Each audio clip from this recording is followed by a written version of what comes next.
ಇನ್ನು ಸುರತ್ಕಲ್ ಎನ್ಐಟಿಕೆ ಬಳಿ ಇರುವ ನಿರುಪಯುಕ್ತ ಟೋಲ್ ಗೇಟ್ನ ಅವಶೇಷಗಳಿಗೆ ಲಾರಿಯೊಂದು ಡಿಕ್ಕಿ ಹೊಡೆದು ಚಾಲಕ ಗಂಭೀರ ಗಾಯಗೊಂಡಿರುವ ಘಟನೆ ಶನಿವಾರ ತಡರಾತ್ರಿ 2:30 ವೇಳೆಗೆ ಸಂಭವಿಸಿದೆ. ಈ ಲಾರಿಯು ಬೆಂಗಳೂರಿನಿಂದ ಉಡುಪಿ ಕಡೆಗೆ ತರಕಾರಿ ಸಾಗಿಸುತ್ತಿದೆ ಎನ್ನಲಾಗಿದೆ.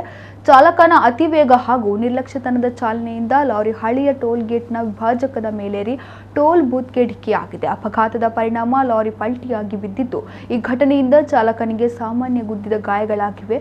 ಅವರನ್ನು ಸಮೀಪದ ಖಾಸಗಿ ಆಸ್ಪತ್ರೆಗೆ ದಾಖಲಿಸಿ ಚಿಕಿತ್ಸೆ ನೀಡಲಾಗಿದೆ. ಅಪಘಾತದಿಂದ ಟೋಲ್ ಗೇಟ್ನ ಒಂದು ಟೋಲ್ ಬೂತ್ ಹಾಗೂ ಕಬ್ಬಿಣದ ಪಿಲ್ಲರ್ ಸಂಪೂರ್ಣ ಜಖಂಗೊಂಡಿದೆ. ಸುರತ್ಕಲ್ ಪೊಲೀಸ್ ಠಾಣೆಯಲ್ಲಿ ಈ ಬಗ್ಗೆ ಪ್ರಕರಣ ದಾಖಲಾಗಿದೆ. ಟೋಲ್ ಸಂಗ್ರಹ ನಿಂತ ಬಳಿಕ ಅಲ್ಲಿನ ವಿದ್ಯುತ್ ಸಂಪರ್ಕ ಕಡಿತಗೊಳಿಸಲಾಗಿದ್ದು, ಕತ್ತಲಲ್ಲಿ ದಿಢೀರ್ ಎದುರಾಗುವ ಟೋಲ್ ಕಂಬಗಳು ಅಪಘಾತದ ಸ್ಪಾಟ್ ಆಗಿ ಬದಲಾಗಿವೆ. ಟೋಲ್ ಗೇಟಿನ ಅವಶೇಷಗಳನ್ನು ತೆರವು ಮಾಡಬೇಕೆಂದು ಹಲವು ನಿರಂತರ ಒತ್ತಾಯ ಮತ್ತು ಪ್ರತಿಭಟನೆ ನಡೆದರೂ ಇನ್ನೂ ತೆರವು ಮಾಡದಿರುವುದರಿಂದ ಹೆದ್ದಾರಿ ಅಪಘಾತಗಳಿಗೆ ಕಾರಣವಾಗುತ್ತಿದೆ.